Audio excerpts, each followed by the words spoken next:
నమస్కారం. సింగరేణి వ్యాప్త వార్తా విశేషాల సమాహారం సింగరేణి స్రవంతి కార్యక్రమానికి స్వాగతం.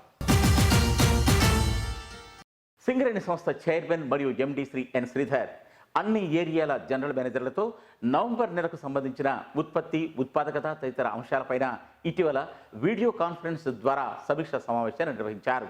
అలాగే రానున్న నెలల్లో తీయాల్సిన ఉత్పత్తిపైన ఆయన ప్రత్యేక దిశానిర్దేశం చేశారు.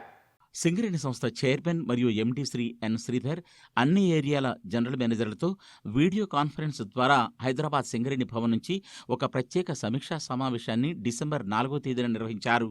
ఈ సమావేశంలో ఆయన నవంబర్ నెలలో సింగరేణి వ్యాప్తంగా వివిధ ఏరియాలు సాధించిన ఉత్పత్తి, ఉత్పాదకతలు, అలాగే డిసెంబర్ నెలలో సాధించాల్సిన లక్ష్యాల గురించి ప్రత్యేకించి చర్చించారు. ఈ కార్యక్రమంలో డైరెక్టర్లు కూడా కొత్తగూడెం మరియు రామగుండం 1 ఏరియా నుంచి పాల్గొన్నారు. ఈ సందర్భంగా చైర్మన్ మరియు ఎండి శ్రీ ఎన్ శ్రీధర్ మాట్లాడుతూ, బొగ్గుకు క్రమంగా డిమాండ్ పెరుగుతున్న నేపథ్యంలో డిసెంబర్ నెల నుంచి రోజుకు 2 లక్షల టన్నుల బొగ్గు ఉత్పత్తి, 1,85,000 టన్నుల బొగ్గు రవాణా, 13.5 లక్షల క్యూబిక్ మీటర్ల ఓవర్బర్డన్ తొలగింపు లక్ష్యాలను తప్పక సాధించాలని ఏరియా జనరల్ మేనేజర్లను ఆదేశించారు. ఇక బొగ్గు రవాణా విషయానికి వచ్చినట్లయితే గత నెలలో రోజుకు 29 రేకులు అనగా రైలు బండ్ల ద్వారా బొగ్గు రవాణా జరిగిందని, డిసెంబర్ నెల నుంచి రోజుకు కనీసం 35 రేకుల ద్వారా బొగ్గు రవాణా జరపాలని ఆదేశించారు. రోజుకు ప్రతి ఏరియా నుంచి ఎన్ని రేకుల ద్వారా బొగ్గు రవాణా చేయాలో కూడా ఆయన స్పష్టం చేశారు. అంతేకాకుండా ఓవర్బర్డన్ తొలగింపుపైన ప్రత్యేక దృష్టి సారించాలన్నారు. ఆర్కేపీ ఓపెన్ కాస్ట్ గని, శ్రీరాంపూర్ ఓపెన్ కాస్ట్ గని, KTK open cast, RG3 OC గనులకు సంబంధించిన ఓవర్బర్డన్ తొలగింపు కాంట్రాక్టులను ఖరారు చేయడానికి తక్షణమే చర్యలు తీసుకోవాలన్నారు. జేవీఆర్ ఓపెన్ కాస్ట్ సత్తుపల్లికి సంబంధించి 38 లక్షల క్యూబిక్ మీటర్ల కొత్త కాంట్రాక్టు నియామకం జరగడానికి వెంటనే చర్యలు తీసుకోవాలని, కొత్తగూడెం గౌతమ్ ఖనిలో భారీగా వర్షాల వల్ల చేరిన నీటిని బయటికి పంపించి బొగ్గు ఉత్పత్తి లక్ష్యాలు యథావిధిగా సాధించాలన్నారు. అడ్రియాల లాంగ్వాల్లో కొత్త ప్యానెల్ నుంచి జనవరి నెలలో బొగ్గు ఉత్పత్తి చేయడానికి సర్వసన్నద్ధంగా ఉండాలన్నారు. రామగుండం 1లోని జీడీకే 11 ఇంక్లైన్లో కంటిన్యూస్ మైనర్తో తిరిగి ఉత్పత్తి సాధనకు సన్నాహాలు పూర్తి చేయాలన్నారు. కొత్త గనులకు సంబంధించిన అటవీ పర్యావరణ శాఖల అనుమతుల కోసం సంబంధిత అధికారులు ఢిల్లీలో మకాం వేసైనా సరే వాటిని సాధించాలన్నారు. గత నవంబర్ నెలలో కొత్తగూడెం, మణుగూరు, రామగుండం 3, రామగుండం 2 ఏరియాలు ఆశించిన మేర లక్ష్యాలు సాధించినందుకు సిఎండి ప్రత్యేకించి ప్రశంసించారు. ఇదే వరవడితో అన్ని ఏరియాలు ముందుకు సాగాలన్నారు. ఈ సమీక్షా సమావేశంలో కొత్తగూడెం నుంచి డైరెక్టర్ ఆపరేషన్స్ మరియు పా Shri S Chandrasekhar, director E and M Shri D సత్యనారాయణలు పాల్గొనగా, రామగుండం 1 ఏరియా నుంచి డైరెక్టర్ ఫైనాన్స్ మరియు projects planning Shri N Balaram పాల్గొన్నారు. హైదరాబాద్ కార్యాలయం నుంచి సంస్థ చైర్మన్ మరియు ఎండితో పాటు ED coal movement J Alvin, advisor mining DN Prasad, advisor forestry K Surendra Pandey, GM CDN Shri K రవిశంకర్లు పాల్గొన్నారు. మిగిలిన ఏరియా జీఎంలు తమ ఏరియా నుంచి వీడియో కాన్ఫరెన్స్ లో పాల్గొనడం జరిగింది. సంస్థ చైర్మన్ మరియు ఎండి శ్రీ ఎన్ శ్రీధర్ గారి ఆదేశం మేరకు సింగరేణి వ్యాప్తంగా డైరెక్టర్లందరూ ఏరియాలను సందర్శిస్తూ ఉత్పత్తి లక్ష్యాల సాధన కోసం ప్రత్యేక సూచనలు, సలహాలు ఇస్తున్నారు. ఇప్పుడు వివిధ ఏరియాల్లో డైరెక్టర్ల సందర్శన విశేషాలతో కూడిన వార్తలు అందిస్తున్నాం. సింగరేణి సంస్థ ఓపెన్ కాస్ట్ గనుల విస్తరణ సందర్భంగా ఏవైనా కాలువలు కానీ, వాగులు కానీ ఓపెన్ కాస్ట్ విస్తరణ పరిధిలోకి వచ్చినట్లయితే వాటిని దారి మళ్లించి యథాతథంగా ప్రవాహం ఉండే విధంగా చూస్తోంది సింగరేణి యాజమాన్యం. మణుగూరు ఓపెన్ కాస్ట్కు సంబంధించి గొర్రెపేట వాగు 1 ఉండగా, ఈ వాగు మళ్లింపు పనులను కూడా ఇటీవల చేపట్టారు. ఈ పనులను స్వయంగా డైరెక్టర్ ఆపరేషన్స్ మరియు పా శ్రీ ఎస్ చంద్రశేఖర్ సందర్శించారు. పనులు సకాలంలో జరగాలని, ప్రకృతి సిద్ధమైన వాగు యొక్క ప్రవాహానికి ఎటువంటి ఆటంకం లేకుండా చూడాలని అధికారులకు సూచించారు.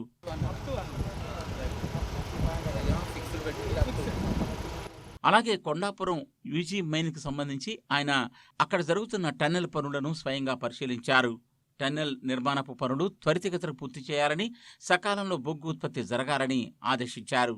నాటి కార్యక్రమంలో ఆయనతో పాటు SO2 director operations Shri Devi Kumar, general manager R&D Shri K Guravaiah, general manager projects planning Shri P Sattaiah, area general manager Jakkam Ramesh, SO2 GM Boga Venkateswarlu, ఇంకా area safety officer Shri Venkataramana, agent Kondapuram యూజీమెన్ Shri CH Venkataramana, SYM B Srinivas, safety officer R Madhu, security officer Shabiruddin ఇంకా ఇతరులు పాల్గొన్నారు. ఉత్పత్తి లక్ష్యాల సాధనపై సంస్థ చైర్మన్ మరియు ఎండీ శ్రీ ఎన్ శ్రీధర్ గారి ఆదేశం మేరకు సంస్థ డైరెక్టర్లు అన్ని ఏరియాల్లోనూ ఆకస్మిక తనిఖీలు జరుపుతూ పర్యవేక్షిస్తున్నారు. డిసెంబర్ 3వ తేదీన డైరెక్టర్ ఫైనాన్స్ మరియు projects and planning Shri N Balaram night షిఫ్ట్లో OCP 3 ప్రాజెక్టులో ఆకస్మిక తనిఖీ నిర్వహించారు. ఉత్పత్తి ప్రక్రియ ఏ విధంగా కొనసాగుతున్నది అన్న విషయాన్ని ఆయన ప్రత్యక్షంగా గనిలోకి వెళ్లి పరిశీలించారు. కోల్ డంప్ యార్డ్ CHPలో లోడింగ్ జరిగే విధానాన్ని ఆయన ప్రత్యక్షంగా పరిశీలించారు. అలాగే డ్రాగ్ లైన్ యంత్రం పనితీరు, డంపర్స్, షావర్స్ యొక్క సామర్థ్యం మేరకు పని నడుస్తుందా లేదా అన్నది ఆయన పరిశీలించడం జరిగింది. అలాగే నైట్ షిఫ్ట్ ఉద్యోగులతో కలిసి మాట్లాడి వారి సమస్యలను కూడా అడిగి తెలుసుకున్నారు. OCP 3 ప్రాజెక్టు సింగరేణి సంస్థలోనే అత్యధిక బొగ్గు ఉత్పత్తి చేసే ప్రాజెక్టుగా ముందుందని, అందుకు ప్రతి ఒక్కరిని అభినందిస్తున్నానన్నారు. ఈ ఏడాది కూడా నిర్దేశించిన లక్ష్యాలు సాధించాలని కోరారు. ఈ కార్యక్రమంలో ఆయనతో పాటు area GM Shri M Suresh, OCP 3 project అధికారి MV Narasimharao, project engineer Durgaprasad ఇంకా ఇతరులు పాల్గొనడం జరిగింది. కరోనా సమయంలో కూడా కారుణ్య ఉద్యోగ నియామక ప్రక్రియను యథావిధిగా కొనసాగించాలని సంస్థ చైర్మన్ మరియు ఎండీ శ్రీ ఎన్ శ్రీధర్ ఆదేశించిన మేరకు ఏరియాలో కారుణ్య ఉద్యోగ నియామక ప్రక్రియను వేగవంతంగా కొనసాగిస్తున్నారు. ఇటీవల వివిధ ఏరియాల్లో వారసులకు ఉద్యోగ నియామక పత్రాలను అందజేశారు ఏరియా జనరల్ మేనేజర్లు. కరోనా సమయంలో కూడా కారుణ్య ఉద్యోగ నియామక ప్రక్రియ ఏమాత్రం కుంటుపడకుండా తగు జాగ్రత్తలు తీసుకోవాలని సంస్థ చైర్మన్ మరియు ఎండీ శ్రీ ఎన్ శ్రీధర్ ఆదేశించిన నేపథ్యంలో అన్ని ఏరియాల్లో కారుణ్య ఉద్యోగ నియామక ప్రక్రియ వేగవంతంగా నిర్వహిస్తున్నారు.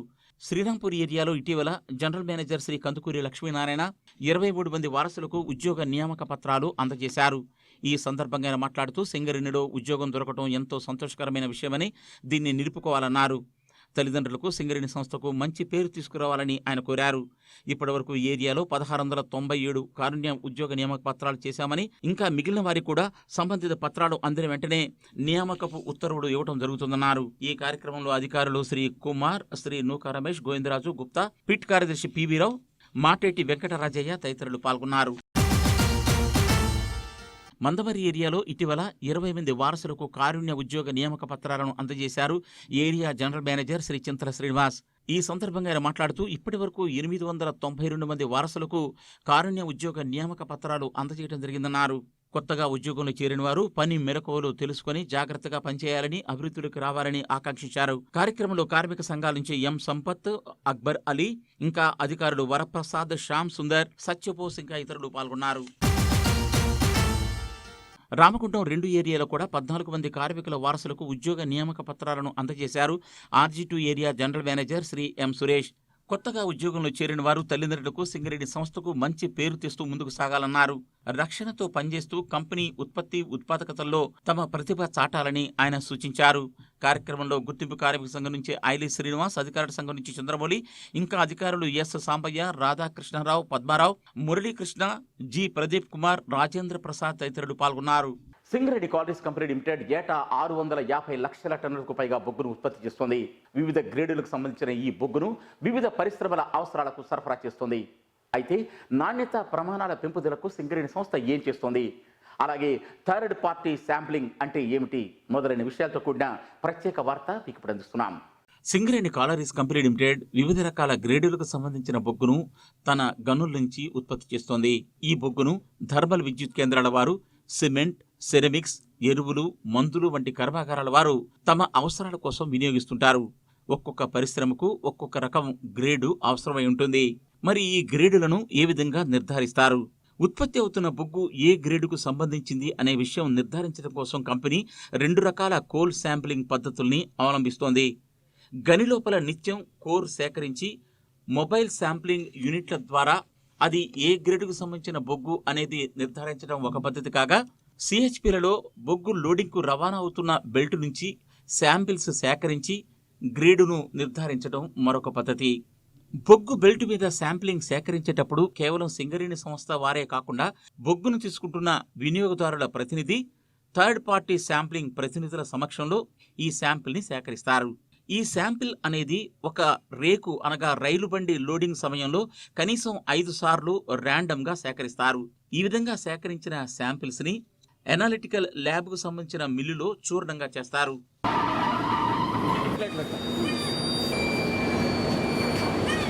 ఈ చేసిన చూర్ణాన్ని తిరిగి కలిపి దాని నుంచి ఒక హోమోజీనియస్ శాంపిల్ను సమమైన భాగాలుగా విడగొడుతూ 2 కేజీల శాంపిల్ని చివరగా తీస్తారు. దీనిని కూడా తిరిగి మిల్లులో మరింత పౌడర్ మాదిరిగా మార్చి పలుసార్లు సమభాగాలుగా విడగొట్టి ఒక ఫైనల్ చిన్న సైజు శాంపిల్గా మారుస్తారు. ఈ శాంపిల్ని 4 భాగాలుగా చేసి ఒకటి సింగరేణి సంస్థకు, మరొకటి థర్డ్ పార్టీ అయిన సింఫర్కు, అలాగే మరొకటి వినియోగదారుడికి ఇస్తారు. రెఫరీ కోసం అని ఒక 500 గ్రామ్స్ వచ్చేటట్టుగా మనం 2 కేజీ శాంపుల్ తీసుకుంటాం. దీన్ని మనం ఆరబెట్టేసేసి పల్వరైజ్ చేసేసి ప్యాకింగ్ చేసి 4 పార్ట్స్ విభజించి మనం ల్యాబ్కి పంపిస్తాం. ల్యాబ్లో అనాలిసిస్ చేస్తారు. దానికి ఏ గ్రేడ్ అయితే వస్తుందో ఆ గ్రేడ్కి సంబంధించి కస్టమర్ మనకు డబ్బులు పే చేయడం జరుగుతుంది. అలాగే చివరగా 4వ శాంపిల్ని రిజర్వ్లో ఉంచుతారు. ఏవైనా వివాదం వచ్చినట్లయితే దీన్ని వినియోగిస్తారన్నమాట. శాంపిల్స్ని సేకరించిన వినియోగదారుడు, థర్డ్ పార్టీ సింఫర్ సంస్థ, అలాగే సింగరేణి సంస్థ కూడా తమ తమ ల్యాబుల్లో సదరు బొగ్గు ఏ గ్రేడుకు సంబంధించింది అనే విషయాన్ని శాస్త్రీయంగా విశ్లేషించి తెలియజేస్తారు. సింగరేణి క్వాలిటీస్ కంపెనీ లిమిటెడ్ తన ఎనలిటికల్ ల్యాబ్లో బొగ్గు యొక్క నాణ్యతను అత్యాధునిక యంత్రాల సహాయంతో నిర్ధారించడం జరుగుతోంది. క్వాలిటీ పైన ప్రత్యేక దృష్టి సారించిన నేపథ్యంలో ఇప్పుడు శాంపిల్స్ ని 2 విధాలుగా తీస్తున్నామని క్వాలిటీ మేనేజర్ వివరిస్తున్నారు. మైన్ లెవెల్లో మనం SIM wise declare grade wise మనము డిసైడ్ చేస్తాం. ఈ వారం ఈ గ్రేడు డిస్పాచ్ చేయాలని. అది దాన్ని మార్కెటింగ్ వాళ్ళకి ఇన్ఫార్మ్ చేయడం జరుగుతుంది. దాని ప్రకారం ఎవ్రీడే మనం రేపు డిస్పాచ్ చేసేది ఈరోజు శాంపుల్ తీసి ఆ శాంపుల్ని అనాలిసిస్ చేసి వాళ్ళకి పంపించడం ద్వారా వాళ్ళు మనం అనుకున్న డిక్లేర్ గ్రేడా కాదా, కాకపోతే దానికి ఏది మిక్స్ చేస్తే డిక్లేర్ గ్రేడ్ వస్తుందనేది డిసైడ్ చేసి దాని ప్రకారం పంపించడం జరుగుతుంది. దాన్ని మనం మళ్ళీ థర్డ్ పార్టీ శాంప్లింగ్లో కూడా రేకి వెళ్ళే ముందు కూడా శాంపుల్ తీయడం జరుగుతుంది అన్నట్టు. ఒక రేక్కి 6 ఇంక్రిమెంట్స్ తీస్తాం. ఎవ్రీ హాఫ్ అన్ అవర్కి ఒకసారి 10 వ్యాగన్స్కి ఒక ఇంక్రిమెంట్ తీస్తాం. టోటల్గా 6 ఇంక్రిమెంట్స్ వస్తాయి. అది ఒక శాంపుల్గా కన్సిడర్ చేయడం జరుగుతుంది. వచ్చిన మా శాంపుల్ అన్నీ అనలైజ్ చేస్తాము. మానిటర్ శాంపుల్ వస్తుంది, డ్రిల్ హోల్ శాంపుల్ వస్తుంది, తర్వాత సింఫర్ శాంపుల్ థర్డ్ పార్టీ శాంపుల్ కూడా వస్తుంది అనమాట. ఇదన్నీ అనలైజ్ చేసి మేము క్వాలిటీ డిపార్ట్మెంట్కి రిపోర్ట్ ఇస్తాము, మైన్ అథారిటీస్ కూడా రిపోర్ట్ ఇస్తాము. ఇప్పుడు మాకు వచ్చిన రిజల్ట్ సింఫర్ ఒక పోర్షన్ తీసుకెళ్ళి అనలైజ్ చేస్తారు. వాళ్ళు చేసిన రిపోర్ట్ని కంపారిజన్ చేస్తాము. ఎప్పుడైతే మనకు వాళ్ళకు వేరియేషన్ ఉంటుందో అప్పుడు మనం డిస్ప్యూట్ రైజ్ చేస్తాం. ఒక డిస్ప్యూట్ అనాలిసిస్ కోసం ఒక సెపరేట్ శాంపుల్ ఉంటుంది అనమాట. ఆ శాంపుల్ అయితే 4th ల్యాబొరేటరీకి వెళ్తుంది. ఆ 4th ల్యాబొరేటరీలే అనలైజ్ చేసి ఏది ఇస్తారో అది ఫైనల్ అయిపోతుంది. సో ఈ ప్రాసెస్ ఇక్కడ ఈ ల్యాబొరేటరీలో జరుగుతుంది అనమాట. మరి థర్డ్ పార్టీ శాంప్లింగ్ అంటే ఏమిటి?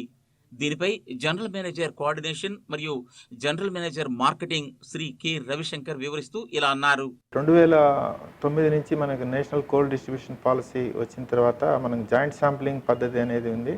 మరి అప్పుడు సెల్లర్స్ మార్కెట్ ఉంది కాబట్టి మరి కంప్లైంట్స్ ఎక్కువ వచ్చేది కాదు, కోల్ అవైలబిలిటీయే తక్కువ ఉండేది.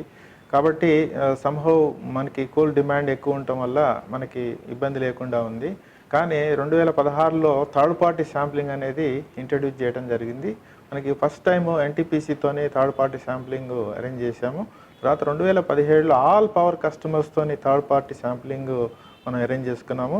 నేషనల్ లెవెల్లో గవర్నమెంట్ ఆఫ్ ఇండియా వారు సింఫర్ని మనకి గుర్తించేసి వారికి శాంప్లింగ్ అనాలిసిస్ చేసి రిజల్ట్ డిక్లేర్ చేయమని చెప్పేసి వారికి అప్పచెప్పడం జరిగింది. మనం కూడా సింఫర్ వారి ద్వారా మనం థర్డ్ పార్టీ శాంప్లింగ్ డిసైడ్ చేసేసి వారు నిర్ణయించిన ప్రకారము ఆ రేట్నే మనము కస్టమర్స్ దగ్గర నుంచి వసూలు చేస్తున్నాము. కానీ ఇప్పుడు థర్డ్ పార్టీ శాంప్లింగ్లో మరికొన్ని ల్యాబ్స్ని కూడా ఇంట్రడ్యూస్ చేయడం జరిగింది. మరొక 4 ల్యాబ్స్ థర్డ్ పార్టీ శాంప్లింగ్లో ఇంట్రడ్యూస్ చేయడం జరిగింది. మనకి అలాగే నాన్ పవర్ సెక్టర్లో మనకి 17 ఏప్రిల్ నుంచి నాన్ పవర్ సెక్టర్ కూడా థర్డ్ పార్టీ శాంప్లింగ్ అనేది ఇంట్రడ్యూస్ చేయడం జరిగింది. థర్డ్ పార్టీ శాంప్లింగ్ విధానం అమల్లోకి వచ్చింది కాబట్టి సింగరేణి సంస్థ ప్రత్యేక శ్రద్ధ తీసుకుంటూ క్వాలిటీని స్థిరంగా ఉంచేందుకు ప్రత్యేక చర్యలు తీసుకుంటుందని ఆయన వివరించారు. ఇప్పటికీ మనము పై చేయిలో ఉన్నాము, తప్పనిసరిగా ఇదే మనం మెయింటైన్ చేయాలి. సో ముందు రాబోయే కాలంలో కూడా సింగరేణి కోల్ అంటే క్రెడిబిలిటీ అట్లా ఉండాలి. వాళ్ళు అనుకున్న గ్రేడ్ ఇస్తారు, క్వాంటిటీ ఇస్తారు అని చెప్పేసి ఇప్పుడు మనకున్న పేరు ఏదైతే ఉందో అది ముందు రాబోయే కాలంలో నిలపాలని చెప్పేసి కార్మికులను ఈ సందర్భంగా రిక్వెస్ట్ చేస్తున్నాను. సో అపీల్ ఏంటంటే రాబోయే కాలంలో క్వాలిటీ అనేది మేజర్ పారామీటర్ అవుతుంది. సో దాన్ని మెయింటైన్ చేసినట్లయితే మనకి కస్టమర్ ఉంటాడు, మార్కెటింగ్ ఈజీ అవుతుంది, మరి రెవెన్యూస్ కూడా సరైన రెవెన్యూస్ వస్తాయి, తప్పనిసరిగా ప్రాఫిట్స్ వచ్చే అవకాశం ఉంటుంది. కాబట్టి అందరూ కూడా ఈ విషయాన్ని గుర్తించి ఫాలో కావాల్సిందిగా అభ్యర్థిస్తున్నాం. Thank you. సింగరేణి సంస్థ సింగరేణి సేవా సమితి ద్వారా సింగరేణి ప్రాంతంలోని నిరుద్యోగ యువతకు ఉచిత ఉపాధి అవకాశ శిక్షణలు అనేకం అందిస్తోంది. అలాగే సింగరేణి కార్మికులకు ఇటు ప్రజలకు సమాచారాన్ని అందించడంలో సింగరేణి కమ్యూనికేషన్ సెల్ ప్రత్యేక పాత్ర పోషిస్తోంది. ఈ 2 విభాగాలకు సంబంధించిన కార్యాలయాన్ని ఇటీవల RG2 ఏరియాలో ఏరియా GM శ్రీ సురేష్ ప్రారంభించారు. సింగరేణి సేవా సమితి మరియు కమ్యూనికేషన్ విభాగం వారు సింగరేణి సంస్థకు సంబంధించి ప్రత్యేకమైన సేవలు అందిస్తున్నారు. RG2 ఏరియాలో వీరి కోసం ఒక ప్రత్యేక కార్యాలయాన్ని area general manager Shri M Suresh ప్రారంభించారు.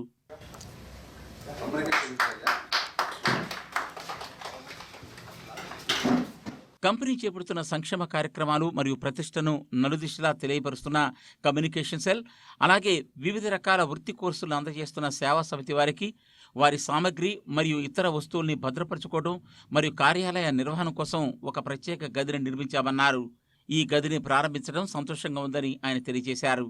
ఈ సందర్భంగా సింగరేణి సమాచార ప్రభ గోడ పత్రికను ఆయన విడుదల చేశారు.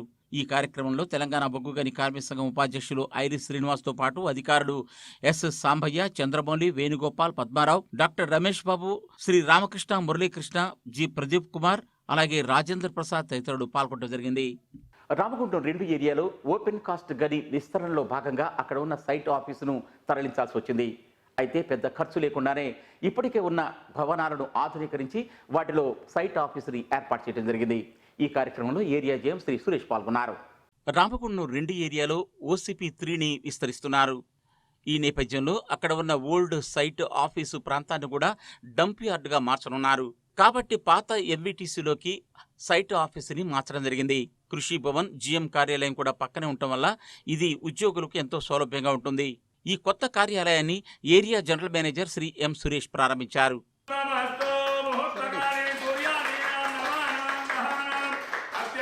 ఈ సందర్భంగా ఆయన మాట్లాడుతూ కొత్త భవనం నిర్మించాలంటే 50 లక్షల రూపాయలు ఖర్చు చేయాల్సి వస్తుందని, అయితే పాత MVTCని 7,50,000 రూపాయలతో ఆధునీకరించి కార్యాలయంగా మార్చామన్నారు. ఈ విధంగా లక్షలాది రూపాయలని ఆదా చేయడం జరిగిందన్నారు. కొత్త కార్యాలయంలో అన్ని సౌకర్యాలు ఉండే విధంగా తగు జాగ్రత్తలు తీసుకోవడం జరిగిందని ఆయన తెలియజేశారు. ఈ కార్యక్రమంలో తెలంగాణ బొగ్గు గని కార్మిక సంఘం ఉపాధ్యక్షులు ఐలి శ్రీనివాస్, SO2 GM శ్రీ సాంబయ్యతో పాటు అధికారుల సంఘం నుంచి పైడీశ్వర్, ఇంకా అధికారులు వేణుగోపాల్, నరసింహరావు, డాక్టర్ రమేష్ బాబు, దుర్గాప్రసాద్, రామకృష్ణ, మురళీకృష్ణ, ప్రదీప్, రమేష్, వెంకటమోహన్, సుబ్రహ్మణ్యం మరియు వేణుగోపాల్, పిట్ సెక్రటరీ బేతి చంద్రయ్య ఉద్యోగులు పాల్గొన్నారు. సింగరేణి సంస్థలో కొత్త గని ప్రారంభించాలంటే మైన్ ప్లాన్, అలాగే ఆ గని మూసివేత ప్రణాళికకు సంబంధించిన మైన్ క్లోజర్ ప్లాన్ కూడా సమర్పించి అనుమతి పొందాల్సి ఉంటుంది. ఇటువంటి విషయాల్లో సింగరేణి సంస్థ ఎప్పుడూ ముందుంటుంది మరియు ప్రత్యేక ప్రశంసలు అందుకుంటుంది. దీనిపై ప్రత్యేక వార్తను సమర్పిస్తున్నాం. కొత్తగా ఒక బొగ్గు గనిని ప్రారంభిస్తున్నామంటే ప్రభుత్వం వారు విధించిన అనేక నియమ నిబంధనల్ని తూచా తప్పకుండా పాటించాల్సి ఉంటుంది. ప్రతి గనికి సంబంధించి ముందస్తుగానే ఎన్ని సంవత్సరాలు ఆ గనిని నిర్వహిస్తారు, ఎంత బొగ్గు తీస్తారు, పర్యావరణ తదితర సమస్యలు ఎలా పరిష్కరిస్తారు, ఈ గనిని ఎప్పుడు మూసివేస్తారు అనే విషయాలను వివరిస్తూ కేంద్ర బొగ్గు మంత్రిత్వ శాఖ వారికి ఒక మైన్ ప్లాన్ను సమర్పించి దానికి అనుమతిని పొందాల్సి ఉంటుంది. ఇంతేకాదు, గని ప్లాన్తో పాటు మైన్ క్లోజర్ ప్లాన్ అనగా గని మూసివేత ప్రక్రియకు సంబంధించిన ఒక ప్లాన్ను కూడా సమర్పించి దీనికి సంబంధించిన అనుమతులు కూడా పొందాల్సి ఉంటుంది. గని ముగింపు ప్రణాళిక అనేది పక్కాగా పకడ్బందీగా జరగకపోతే ప్రజలకు, ప్రకృతికి ఇబ్బందులు ఎదురయ్యే అవకాశం ఉంటుందని భావించి కేంద్ర బొగ్గు మంత్రిత్వ శాఖ వారు తమ పరిధిలో గల కోల్ కంట్రోల్ విభాగం వారికి ఈ మైన్ క్లోజర్ ప్లాను అమలు, పర్యవేక్షణ బాధ్యతల్ని అప్పగించారు. కోల్ కంట్రోల్ విభాగం వారు తమ ప్రతినిధుల ద్వారా మైన్ క్లోజర్ ప్లాన్లను బొగ్గు సంస్థలు సరిగా అమలు జరుపుతున్నాయో లేదో అనేది పర్యవేక్షిస్తుంటారు. ఎప్పుడో మనము 20 ఏళ్ల తర్వాత మైన్ క్లోజ్ చేస్తాం కనుక అప్పుడు చూడొచ్చులే అన్నట్టుగా మైన్ క్లోజర్ ప్లాన్ అనేది ఒక ఇండిపెండెంట్ యాక్టివిటీగా ఉండేది. మైన్ ప్లాన్లో ఉన్నా కూడా బ్రాడ్గా ఉండేది మైన్ క్లోజర్ ప్లాన్ అని. కానీ మారుతున్న పరిస్థితులలో ముఖ్యంగా ఇప్పుడు మెగా మైన్స్ అనేటివి వస్తున్నాయి. మెగా మైన్స్లో 30 మిలియన్ టన్నులు, 20 మిలియన్ టన్నుల production capacity, back filling cycle అనేది ఎక్కడ కూడా డిస్టర్బ్ అయినా కూడా దాంతో మనకు దాని ఇంపాక్ట్ అనేది చాలా ఉంటుంది. అదేవిధంగా ఓవర్ బర్డెన్ డంప్ హైట్స్ కూడా మనము ల్యాండ్ కన్జర్వేషన్ దృష్ట్యా 120 మీటర్ల దాకా కూడా హైట్స్ పోతున్నాం.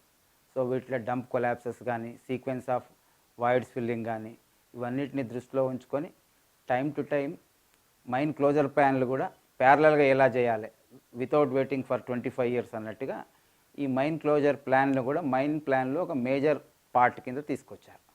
సింగరేణికి సంబంధించి మైన్ క్లోజర్ ప్లాన్ల అమలును పరిశీలించడం కోసం కొత్తగూడెం ఏరియాలోని ఒక ప్రతినిధిని కోల్ కంట్రోల్ విభాగం వారు ఏర్పాటు చేశారు.